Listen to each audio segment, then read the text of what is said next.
so I moved from there to the Butler County Jail where I was severely mistreated. I had a broken arm. I had a broken arm on January 6th. And so they took all my protections away, and my arm was visibly deformed, and still green and purple. Oh And my God. so, yeah, and so they booked me into the Butler County Jail, and they just gave me an ACE bandage, and then they took that away, and they said, well, we don't think you need anything. And there was no bed, there's no nothing. I'm literally sleeping in a tray on the floor. Uh, and so after a couple of days of this, I ended up saying like, hey, if you don't fix my arm, I'm going to go on a hunger strike. And as soon as I said that, they stripped me naked.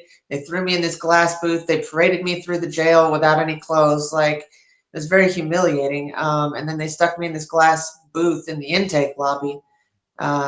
And then they left me there for 4 days. The lights wouldn't turn off. They'd wake me up every 15 minutes and they would harass me. Oh my Uh, God. and for days, I just cried and cried. And I didn't understand why any of this was happening to me. And so I was charged original. I think it was my charges. I think that's why they felt it was okay. Because initially the FBI charged me with conspiracy to maim police officers.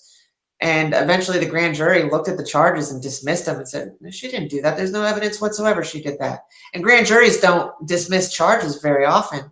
And so it was really kind of astonishing. But as soon, like hours after they dismissed those charges, they came in and let me out of that booth. Um, and then I Well, transferred all over the country until I got to the DC gulag. Took me about a month. and then you were there for quite a while. I was in the DC gulag from February 10th of 2021 until, let's see, August 14th of 2023.